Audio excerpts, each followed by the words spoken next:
जम्मू कश्मीर विधानसभा बीते 2 दिनों में कई बार अखाड़े में तब्दील होती नजर आई है। विधायकों की हाथापाई, नारेबाजी और मार्शलों का उन्हें सदन से बाहर ले जाना, ये तो देश ने बखूबी देखा।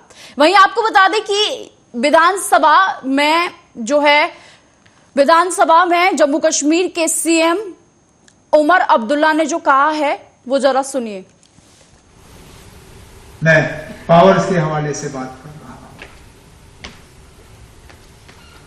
ये वो असेंबली नहीं है जो हम चाहते हैं, ये वो असेंबली नहीं है जिस असेंबली का हम हक रखते हैं, लेकिन ये असेंबली वो जरिया है वहां तक पहुंचने का। जम्मू कश्मीर दोबारा रियासत बने और एक फुल फ्लेज रियासत बने।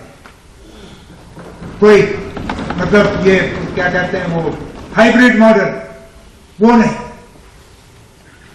उसका तो वादा जम्मू कश्मीर के लोगों के साथ मुल्क के वजीर आजम साहब ने किया है।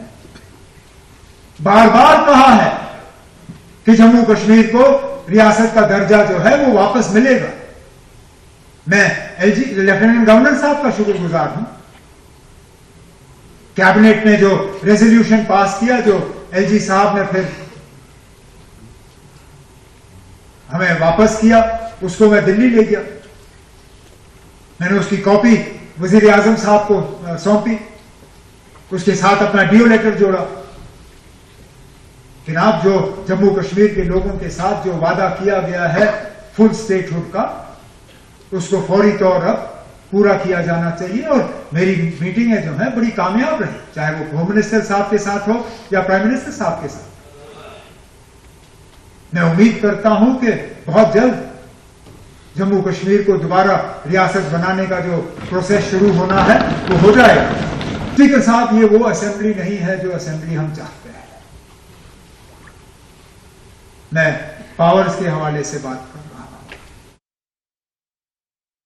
वहीं महाराष्ट्र नवनिर्माण सेना चीफ राज ठाकरे के बयान पर शिवसेना यूबीटी के नेता संजय राउत का कहना है कि जिसके साथ जिस भाषा का इस्तेमाल करना चाहिए उस भाषा का इस्तेमाल हम करते हैं। अगर कोई महाराष्ट्र को लूट रहा है, उसे तोड़ रहा है, महाराष्ट्र के ऊपर हमला कर रहा है, तो ऐसे लोगों के साथ संतों की भाषा का इस्तेमाल नहीं किया जा सकता। हमने बाला साहेब ठाकरे के साथ काम किया है, हमें पता है कि किसके लिए किस भाषा का इस्तेमाल किया जाना चाहिए। आगे उन्होंने क्या कुछ कहा, सुनिए। इसको जिस भाषा का इस्तेमाल करना चाहिए वो इस्तेमाल हम करते हैं। अगर महाराष्ट्र कोई लूट रहा है, महाराष्ट्र तोड़ रहा है, महाराष्ट्र के ऊपर हमला हो रहा है, तो ऐसे लोगों से क्या संतों की भाषा करना है? हमने भी बाला साहब ठाकरे के साथ काम किया है, साहब के साथ काम किया, हमको मालूम है किसके लिए किस भाषा का इस्तेमाल करना चाहिए। राज ठाकरे, भारतीय जनता पार्टी, देवेंद्र फडणवीस, उनके खासम खास है। जो स्क्रिप्ट वहां से लिख कर आता है वो सिर्फ वो पढ़ लेते हैं। उनको क्या मालूम महाराष्ट्र की अस्मिता और स्वाभिमान क्या है। खत्म हो गया सब। हम लोग लड़ेंगे, भाषा हमारा हथियार है और उस हथियार का इस्तेमाल हम जरूर करें। जिसको जिस वहीं तेलंगाना के सीएम रेवंत रेड्डी, हिमाचल प्रदेश के सीएम सुखविंदर सिंह सुक्खू और कर्नाटक के डिप्टी सीएम डीके शिवसेना ने मुंबई में एक संयुक्त प्रेस कॉन्फ्रेंस की। वहीं तेलंगाना के सीएम रेवंत रेड्डी का कहना है कि बीजेपी और उनके सहयोगी पिछले कुछ दिनों से तेलंगाना के बारे में गलत बातें कर रहे थे। हमने उस पर ध्यान नहीं दिया, लेकिन जब पीएम मोदी ने तेलंगाना और हमारी नीतियों के बारे में झूठ बोलना शुरू किया, तब मैंने सोचा कि क्या पीएम मोदी ने झूठ बोलना नहीं छोड़ा?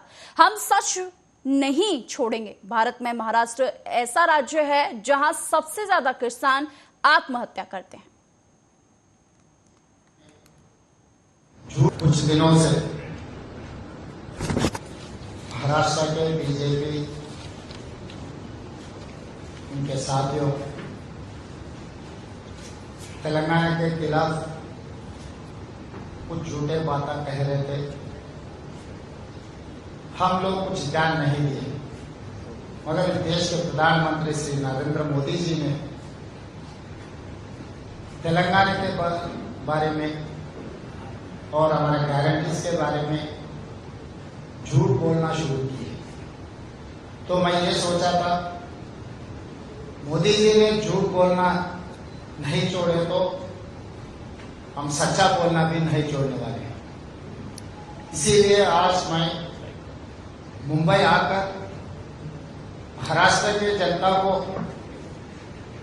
जो तेलंगाना सरकार श्रीमती सोनिया जी ने सितंबर 17, 2023 चुनाव के समय पर 6 गारंटी दिया हुआ है, वो गारंटीज हम लोग systematically we have implemented in Telangana. इनके डिटेल्स महाराष्ट्र जनता के सामने रखने का मेरा जिम्मेदारी है। कुछ दिनों से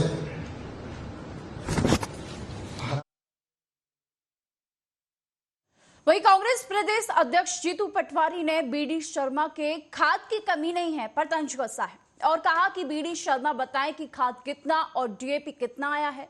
किसान दर दर की ठोकरें खा रहा है और ये बीजेपी के लोग कालाबाजारी कर रहे हैं। उन्होंने आगे कहा कि खाद की किल्लत का असर बुंदी में भी दिखाई दे रहा है और मध्य प्रदेश में भी ये मुद्दा बरकरार है। आगे उन्होंने क्या कुछ कहा, सुने। आज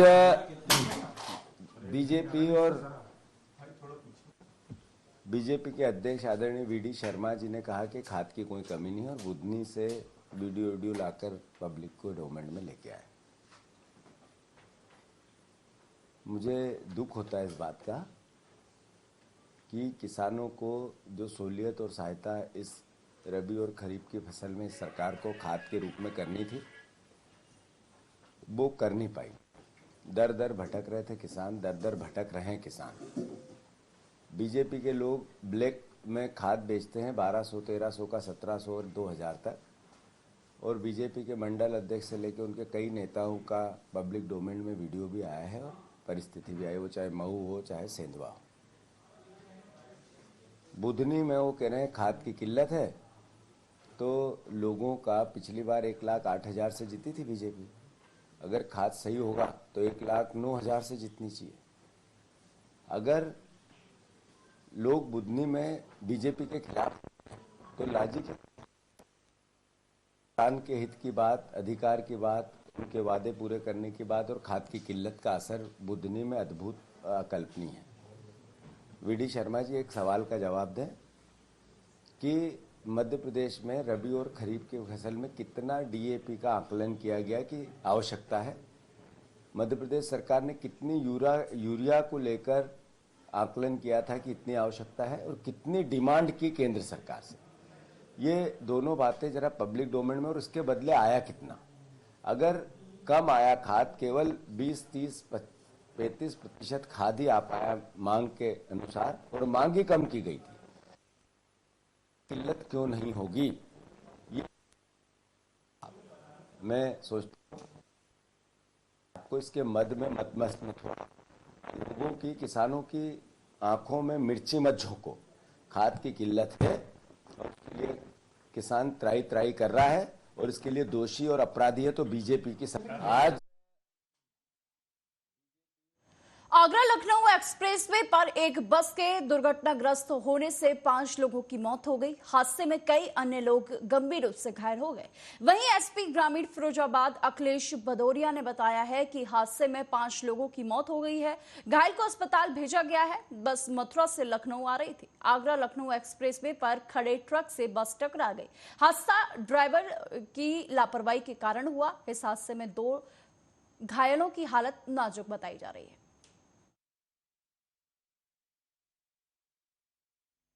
देखिए, अभी ये सूचना मिली थी हम लोग को कि नसीरपुर कट के पास जो आगरा लखनऊ एक्सप्रेस वे है उस पर कोई एक्सीडेंट हुआ है जिसमें कुछ कैजुअल्टी हुई है। तत्काल थाना पुलिस और आसपास की फोर्स वहाँ पर मौके पर पहुँची और जो भी मौके पर जो इंजर्ड थे उनको तेज़ी से एम्बुलेंस के माध्यम से भिजवाया गया। इसमें शुरुआती उसमें 5 लोगों की अब तक डेथ हुई है। जो लोग शेष लोग इंजर्ड थे उसमें से कुछ लोग 5 लोगों को यहाँ पर रेफर भी किया गया। ये जानकारी हुई है कि ये लोग मथुरा से और लखनऊ वापस जा रहे थे। इनका जो ड्राइवर था उसने रास्ते में किसी स्थान पर खाना खा के कुछ शराब इत्यादि का सेवन संभवतः किया और क्योंकि जो गाड़ी पहले से वहाँ खराब हुई थी और जिसको उन्होंने अथॉरिटी एक्सप्रेस के वालों ने उन्होंने इसका वाटर मार्किंग भी वहाँ पर कर रखी थी, उनके वाटर बैरियर लगे हुए थे। इसके बावजूद इसने पीछे से उसकी गाड़ी में टक्कर मारी है। तो निश्चित रूप से ड्राइवर की लापरवाही की वजह से एक्सीडेंट हुआ है, और जिसमें ये 5 कैजुअल्टी हुई है। शेष लोग हैं, देखिए अभी ये सूचना मिली थी हम लोग को। पश्चिम बंगाल के हावड़ा जिले में नलपुर स्टेशन के पास शनिवार की सुबह सिकंदराबाद से शालीमार आ रही साप्ताहिक एक्सप्रेस ट्रेन हादसे का शिकार हो गई। ट्रेन की गति धीमी होने के कारण बड़ा हादसा होने से टल गया। हालांकि ट्रेन के 3 डब्बे पटरी से उतर गए हैं। कुछ यात्रियों को हल्की चोटें भी आई हैं। वहीं दक्षिण पूर्व रेलवे के सीपीआरओ ओम प्रकाश शरण का कहना है कि आज सुबह 5:30 बजे सिकंदराबाद शालीमार साप्ताहिक एक्सप्रेस ट्रेन मध्य लाइन से डाउन लाइन पर जाते समय पटरी से उतर गई। उन्होंने तमाम इस घटना के बारे में जानकारी दी, सुनिए। 10 बसों की व्यवस्था कर ली गई। नमस्कार, मैं Om Prakash Sharan, CPRO south eastern railway. आपको नालपुर स्टेशन में हुए डिरेलमेंट के बारे में जानकारी देना चाहता हूं। आज सुबह 5:31 पर Secunderabad Shalimar weekly express train Nalpur station पे मिडिल लाइन से डाउन लाइन में जाते हुए डिरेल हो गई। इसमें एक पार्सल वैन और आगे में 2 पैसेंजर कोचेज डिरेल हुए हैं। किसी तरह की मेजर इंजरी और कैजुअल्टी रिपोर्ट नहीं हुई है। 10 बसों की व्यवस्था कर ली गई है, जिनसे यात्रियों को अपने गंतव्य तक भेजा जाएगा। एआरटी और एआरएमई साइट पर पहुंच चुकी है। लुधियाना जिले के एक व्यापारी प्रिंकल लुधियाना कुछ अतत्व व्यक्तियों द्वारा शाम को उनकी दुकान पर फायरिंग कर दी गई, जिसमें प्रिंकल लुधियाना को गोली लगी है और वे जख्मी रूप से हॉस्पिटल में एडमिट हैं। प्रिंकल लुधियाना ने बताया है कि ये उनकी व्यक्तिगत दुश्मनी थी, जिसके कारण उनके ऊपर फायरिंग हुई है। हालांकि मौके पर मौजूद लोगों का कहना है कि 1 दर्जन बार जो है वो फायरिंग हुई। वहीं आप पुलिस की प्रेस कॉन्फ्रेंस को जरा सुनिए।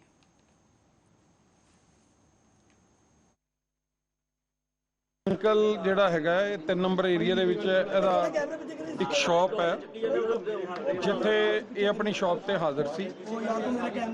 ਤਾਂ ਇਹਦੇ ਦੱਸਣ ਮੁਤਾਬਿਕ ਹੈ ਵੀ ਬੈਨੀਪਾਲ ਰਿਸ਼ਵ ਬੈਨੀਪਾਲ ਤੇ ਨਾਲ ਉਹਦਾ ਸਹੁਰਾ ਤੇ ਹੋਰ ਜਿਹੜੇ 3-4 ਲੋਕ ਜਿਨ੍ਹਾਂ ਨੇ ਆ ਕੇ ਮੇਰੇ ਤੇ ਫਾਇਰਿੰਗ ਕੀਤੀ ਤੇ ਉਹਦੇ ਵਿੱਚ ਮੇਰੇ ਜਿਹੜੇ ਇੰਜਰਡ ਹੋਏ ਆ। ਤਾਂ ਸਭ ਤੋਂ ਪਹਿਲਾਂ ਤਾਂ ਡਾਕਟਰ ਸਾਹਿਬ ਨੇ ਜਿਹੜਾ ਦੱਸਿਆ ਵੀ ਉਹ ਹੁਣ ਹਾਲ ਦੀ ਘੜੀ ਠੀਕ ਠਾਕ ਬੋਲਦਾ, ਆਪਣੀ ਸਾਰੀ ਸਟੇਟਮੈਂਟ ਦੱਸਦਾ, ਸਾਰੇ ਹਾਲਾਤਾਂ ਬਾਰੇ ਦੱਸ ਰਿਹਾ। ਤਾਂ ਹੁਣ ਮੇ ਵੀ ਡਾਕਟਰ ਸਾਹਿਬ ਇਹਨੂੰ ਸ਼ਿਫਟ ਕਰ ਦੇਣਗੇ ਤੇ ਇਹਦਾ ਬੈਟਰ ਟ੍ਰੀਟਮੈਂਟ ਲਈ। ਇਹਦੇ 3 ਤੋਂ 4 ਗੋਲੀਆਂ ਲੱਗੀਆਂ, ਬਟ ਜੋ ਇਹਦੇ ਦੱਸਣ ਮੁਤਾਬਿਕ ਹੈ ਵੀ ਵਜ੍ਹਾ ਰੰਜਿਸ਼ ਕੀ ਹੈ, ਵੀ ਇਹ ਕਿਉਂ ਹੋਇਆ। ਜਿਹੜੀ ਵਜ੍ਹਾ ਰੰਜਿਸ਼ ਹੈ ਇਹਦੀ ਪਰਿਵਾਰਿਕ ਤੇ ਘਰੇਲੂ ਹੈ, ਜਿਹੜਾ ਕਿ ਪਰਿਵਾਰਿਕ ਤੌਰ ਤੇ ਇਹਦੀ ਆਪਣੀ ਫੈਮਿਲੀ ਲਾਈਫ ਜਿਹੜੀ ਹੈ, ਜਿਹੜੀ ਕਿ ਇਹਦੀ ਵਾਈਫ ਹੈ, ਉਹ ਇਹਦੀ ਲਵ ਮੈਰਿਜ ਹੈ। ਅੰਕਲ ਜਿਹੜਾ ਹੈਗਾ ਇਹ 3 ਨੰਬਰ ਏਰੀਆ ਦੇ ਵਿੱਚ ਇਹਦਾ ਇੱਕ ਸ਼ਾਪ ਹੈ। ਇਹਨਾਂ ਨੂੰ ਨੇ ਗੋਲੀਆਂ ਮਾਰੀਆਂ, ਨਾਲ ਬੰਦੇ ਸੀ। ਇਹ ਮੇਰੇ ਸਹੁਰੇ ਰਾਜੂ ਤੇ ਮੇਰਾ ਦਿੱਤਾ। ਅਸੀਂ ਪੁਲਿਸ ਦੇ ਨਾਲ ਸਹਿਯੋਗ ਪੂਰਾ ਕਰਾਂਗੇ। ਪੁਲਿਸ ਸਾਡੇ ਨਾਲ ਸਹਿਯੋਗ ਕਰੇ, ਉਹਨਾਂ ਦੇ ਕਾਰਵਾਈ ਕਰੇ। ਜਿਹੜੇ ਬੰਦਿਆਂ ਨੇ ਮੇਰੇ ਬੱਚੇ ਦੇ ਉੱਤੇ ਫਾਇਰ ਕੀਤਾ ਹੈਗਾ, ਉਹਨਾਂ ਨੂੰ ਸਾਨੂੰ ਭਰੋਸਾ ਦਿੱਤਾ ਸੀ। ਇਹ ਸਾਡੇ ਮਦਈ ਦੇ ਫਾਦਰ ਹੈ। ਬੱਚਾ ਇੰਜਰਡ ਹੋਇਆ, ਬਟ ਉਹਦਾ ਪ੍ਰੀਵੀਅਸ ਰਿਕਾਰਡ ਕੀ ਹੈ ਅਸੀਂ ਉਹਦੇ ਬਾਰੇ ਨਹੀਂ ਜਾਣਦੇ। ਬਟ ਜਿਸ ਬੰਦੇ ਨੇ ਉਹਦੇ ਨਾਲ ਇਹ ਕੀਤਾ ਉਹ ਤੇ ਅਸੀਂ ਸਖਤ ਕਾਰਵਾਈ ਕਰਾਂਗੇ ਤੇ ਉਹਨੂੰ ਫੜ ਕੇ ਅੰਦਰ ਦਵਾਂਗੇ। ਠੀਕ ਹੈ ਸਰ, ਸਾਥ ਦਿੱਤਾ। ਅਸੀਂ ਪੁਲਿਸ ਦੇ ਨਾਲ ਸਹਿਯੋਗ ਪੂਰਾ ਕਰਾਂਗੇ। ਪੁਲਿਸ वहीं रायबरेली में राष्ट्रीय स्वयंसेवक संघ गौ सेवा कमेटी की तरफ से पूरे जिले में गोपाष्टमी का त्योहार धूमधाम के साथ मनाया गया। वहीं पूरे जनपद में विधि विधान से गायों की पूजा अर्चना की गई। वहीं आपको बता दें कि पौराणिक मान्यताओं के अनुसार एक बार इंद्र भगवान नाराज हो गए। पूरे ब्रज मूसलाधार बारिश जो है वो ब्रज में शुरू हो गई। तब भगवान श्री कृष्ण ने ब्रजवासियों को बचाया था, जिसके बाद ब्रजवासियों को बारिश से राहत मिली थी। तब से लेकर आज तक गोपाष्टमी का त्योहार पूरे देश में धूमधाम के साथ मनाया जाता है। गाय की पूजा करने के साथ ही गोपाष्टमी के अवसर पर सभी ने गौ रक्षा का संकल्प भी लिया। जो जिला संयोजक गौ सेवा सिंह में और रायबरेली में धर्मेंद्र बहादुर सिंह में हूँ। और मैं गौ सेवा के जो है पूजा कार्यक्रम कराने आया हूं, जो गोपाष्टमी का कार्यक्रम है। इस पर जो है समस्त जितनी गाय हमारी हैं धरती पे, उनको कटने और मरने से बचाने के लिए मैं जिस प्रकार भगवान कृष्ण ने जो है अपने काल में जो है उन्होंने एक बार इंद्र जी नाराज हो गए थे, उन्होंने लगातार 1 हफ्ते महीनों बारिश कर दिया, जिससे समस्त ग्रामवासी सब भीग रहे थे और जनजीवन बिल्कुल अस्त व्यस्त थे, जिसके गोवर्धन पर उठाकर जो उन्होंने सबको उसके नीचे रक्षा किया था, उसमें जो है गौवंश हमारे भी आ गए थे। तभी से ये चला आ रहा कि गाय भी हमारे घर की एक सदस्य बन गई है, हमारी माता है जो दूध दही देकर हमारे बाल बच्चों को बड़ा कर देती हैं, जिनके द्वारा हिंदू का बच्चा हो चाहे मुस्लिम बच्चा, कोई धर्म समुदाय का बच्चा हो, सबको अपना दूध देकर जो है बलवान बनाती हैं। हमें जो है इनकी रक्षा के लिए एक संकल्प लेना है कि गाय को भी रोड पे न कटने पाए, न मर। वहीं रायबरेली में तेज रफ्तार कार ने बाइक सवार डिलीवरी बॉय को जोरदार टक्कर मार दी, जिससे बाइक सवार गंभीर रूप से घायल हो गया। वहीं घटना के बाद अनियंत्रित होकर कार गड्ढे में जा घुसी। आपको बता दें कि घंटों इंतजार के बाद एम्बुलेंस ना पहुंचने पर निजी वाहन से उसे जिला अस्पताल भेजा गया। पुलिस ने दोनों वाहनों को कब्जे में लेकर चौकी पहुंचाया। ये आपको बता दें कि कोतवाली क्षेत्र के अंतर्गत गोवा चौराहे की ये पूरी घटना है। वहीं मध्य प्रदेश के दतिया में नेशनल लीगल सर्विस डे के मौके पर शनिवार को दतिया डिस्ट्रिक्ट कोर्ट से पुलिस अधीक्षक कार्यालय तक एक मैराथन दौड़ का आयोजन किया गया, जिसमें बड़ी संख्या में विधिक अधिकारी, सरकारी कर्मचारी, अधिकारी और स्कूली छात्र छात्राएं बड़ी संख्या में शामिल हुए। आपको बता दें कि पिछले 4 नवंबर से विधिक सेवा प्राधिकरण की ओर से न्यायोत्सव मनाया जा रहा था। इस मौके पर जिला न्यायाधीश विवेक शिवहरे ने कहा कि न्याय सभी के लिए हो, ये प्राधिकरण की अवधारणा है। इसी को लेकर वंचित लोगों को ज्यादा से ज्यादा जागरूक कर उन्हें न्याय दिलाना जाए, इसकी परिकल्पना की जा सकती है। मैं विधि विद्यालय दतिया से LLB कर रही हूँ और आज विधिक सप्ताह दिवस 9 नवंबर को विधिक सप्ताह दिवस मनाया जाता है। उसके उपलक्ष्य में आज मैराथन किया जा रहा है और इस मैराथन का उद्देश्य है सभी को जागरूक करना, सबको न्याय के बारे में बताना, जिससे सब लोग जागरूक हो सके। मैं विधि विद्यालय दतिया से LLB कर रही हूँ और आज विधिक सप्ताह दिवस 9 नवंबर को विधिक सप्ताह दिवस मनाया जाता है। उसके उपलक्ष्य में आज मैराथन किया जा रहा है और इस मैराथन का उद्देश्य है सभी को जागरूक करना, सबको न्याय के बारे में बताना। इस तारीख से इस महीने की आज 2 तारीख तक विधिक सेवा सप्ताह चलाया जा रहा था और इसका इतिहास ये कि 4 नवंबर 1995 को राष्ट्रीय विधिक सेवा प्राधिकरण 1987 लागू हुआ था। तो आज का जो दिन है वो राष्ट्रीय विधिक सप्ताह दिवस के रूप में मनाया जाता है। क्योंकि एक ही दिन होता है और आवश्यकता इस बात की है, सरकार इस बात की कि लोगों में अवेयरनेस बढ़े, लीगल एड को लेकर अवेयरनेस बढ़े, अपने जो लीगल राइट्स उनको लेकर अवेयरनेस बढ़े। तो एक दिन के स्थान पर हमने पूरा सप्ताह मनाया जो राज्य विधिक सेवा प्राधिकरण का निर्देश है। तो हम लोगों ने 4 नवंबर न्याय सबके लिए, भले व उच्च हो या निम्न हो, गरीब हो या अमीर हो, तो न्याय के लिए विधिक सहायता समिति चल रहा था 4 नवंबर। अकाली दल के नेता और पंजाब के पूर्व मंत्री विक्रम सिंह मजीठिया ने अमृतधारी सिख कर्मचारियों के हवाई अड्डों पर ककार पहनकर ड्यूटी न करने पर प्रतिबंध का कड़ा विरोध किया है। वहीं आपको बता दें कि विक्रम मजीठिया ने कहा कि हाल ही में नागरिक उड्डयन सुरक्षा ब्यूरो द्वारा जारी आदेश के अनुसार हवाई अड्डे पर ड्यूटी पर तैनात सिख कर्मचारियों के कृपान पहनने पर प्रतिबंध लगाना सिखों के खिलाफ धक्का है। Bureau of Civil Aviation Security और जो ਇਹਦੇ ਸਾਈਨ ਹੋਏ ਨੇ ਇਹ ਥੱਲੇ ਇੱਕ ਜਨਾਬ ਨੇ ਜ਼ੁਲਫਿਕਾਰ ਹਸਨ ਸਾਹਿਬ director general IPS airport security ਦੇ ਨਾਲ ਹੀ ਇਹਦੇ ਤੇ ਇੱਕ ਸਾਈਨ ਹੋਏ ਆ ਸਾਡੇ ਜੈਦੀਪ ਪ੍ਰਸਾਦ IPS director general of police ਨਾਲ ਹੀ ਇਹਦੇ 'ਚ ਸਾਈਨ ਹੈ ਇੱਕ RK ਸਿੰਘ ਐਡੀਸ਼ਨਲ ਸਿਕਿਉਰਿਟੀ ਦੇ ਨਾਲ ਹੀ ਹੋਰ ਅਫਸਰ ਸਾਹਿਬਾਨ ਨੇ ਜਿਨ੍ਹਾਂ ਨੇ ਇਹ ਸਾਈਨ ਕੀਤਾ ਕਿ ਕਿਸੇ ਵੀ ਗੁਰਸਿੱਖ ਨੂੰ ਜਿਹੜਾ ਇੱਕ EMPLOYEE ਹੈ ਇਸ 에ਅਰਪੋਰਟ ਅਥਾਰਟੀ ਦੀ, ਚਾਹੇ ਉਹ ਸਿਕਿਉਰਿਟੀ ਵੇਖ ਰਿਹਾ ਤੇ ਚਾਹੇ ਉਹ ਕਿਸੇ ਹੋਰ ਕੰਮ ਲਈ ਉੱਥੇ EMPLOYED ਹੈ, ਉਹਨੂੰ ਬਾਹਰ ਕਰਤਾ ਗਿਆ ਹੈ। ਇਹ ਗੱਲ ਤੇ ਰੋਕ ਲਾਤੀ ਗਈ ਹੈ, ਪਾਬੰਦੀ ਲਾਤੀ ਗਈ ਹੈ ਕਿ ਉਹ ਆਪਦੇ ਕਕਾਰ ਨਹੀਂ ਪਾ ਸਕਦਾ। ਕੁਝ ਦਿਨ ਪਹਿਲਾਂ ਇਹ ਖਬਰ ਨਿਕਲ ਕੇ ਆਈ ਹੈ ਕਿ ਕਿਵੇਂ ਗਵਰਨਮੈਂਟ ਆਫ ਇੰਡੀਆ ਵੱਲੋਂ ਔਰ ਜਿਹੜਾ ਇਹਨਾਂ ਦੇ ਉੱਤੇ ਸਿਕਿਉਰਿਟੀ ਤੇ ਅਫਸਰ ਲੱਗੇ ਆ ਜਾਂ ਜਿਹੜੇ 에ਅਰਪੋਰਟਸ ਅਥਾਰਟੀ ਆਫ ਇੰਡੀਆ ਦੀ ਇਹ ਚਿੱਠੀ ਸਰਕੂਲੇਟ ਹੋ ਰਹੀ ਹੈ ਜਿਹੜੀ गुना युवा कार्य एवं खेल मंत्रालय भारत सरकार द्वारा संचालित नेहरू युवा केंद्र द्वारा ग्राफिक्स इंस्टीट्यूट में नशीली दवाओं एवं मादक पदार्थों के संबंध में जागरूकता कार्यक्रम का आयोजन किया गया। वहीं आपको बता दें कि नेहरू युवा केंद्र तथा उक्त कार्यक्रम के बारे में विस्तार से जानकारी एवं उद्देश्य इस कार्यक्रम में बताया गया। वहीं अतिथियों द्वारा नशीली दवाओं एवं मादक पदार्थों के संबंध में विस्तार से लोगों को जानकारी दी गई और कहा गया कि किसी भी प्रकार का नशा ना करें, क्योंकि नशा शरीर के साथ साथ देश को भी खोखला करता जा रहा है।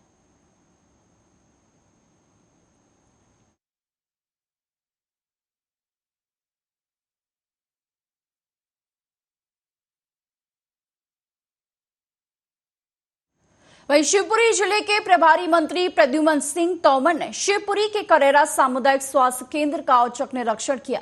इस दौरान अस्पताल में व्याप्त गंदगी और ड्यूटी पर तैनात स्वास्थ्य कर्मियों की गैर मौजूदगी ने उन्हें हैरान कर दिया। उन्होंने सामुदायिक स्वास्थ्य केंद्र के हालातों पर नाराजगी जताते हुए कहा कि व्यवस्थाओं में जल्द सुधार नहीं किया गया तो संबंधित अधिकारियों के खिलाफ सख्त कार्रवाई की जाएगी। वहीं आपको बता दें कि प्रभारी मंत्री प्रद्युमन सिंह तोमर ने आगे कहा कि स्वास्थ्य सेवाओं की गुणवत्ता के साथ किसी प्रकार का समझौता बर्दाश्त नहीं किया जाएगा। उन्होंने स्वास्थ्य सेवाओं में सुधार सुनिश्चित करने के लिए अधिकारियों को आवश्यक दिशा निर्देश दिए। सामुदायिक स्वास्थ्य केंद्र करेरा में मैं आया हूं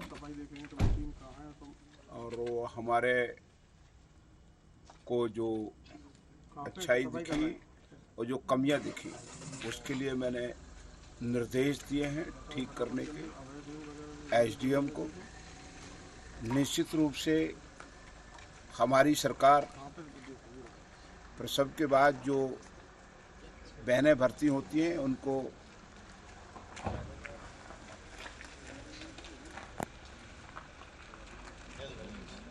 दो लड्डू देती है सवेरे ना उनको प्रसव के बाद। तो मैंने पाया ये एक लड्डू दे रहे हैं, उसके खिलाफ मैंने कार्रवाई के निर्देश दिए हैं। सर यहाँ पे जो कमियां दिखी हैं उनको ठीक करने के निर्देश। यहाँ पे ज़्यादातर शौचालय गंदी पड़े रहते हैं, पेयजल की व्यवस्था नहीं रहती है और नाइट में ज़्यादातर डॉक्टर नहीं मिलते हैं, कभी भी कोई मरीज आता है। पानी की कमी है, उसके संबंध में मैं जरूर आज बात करूंगा कभी कलेक्टर से कि यहाँ हॉस्पिटल में पानी की अगर कमी है बोर करा के कर सकते हैं, पानी कैसे सिस्टम से करेंगे मैं बात करूंगा। और फिलहाल के बुलेटिन में सिर्फ इतना ही। देश और दुनिया की तमाम खबरों के लिए देखते रहिए आर्या न्यूज।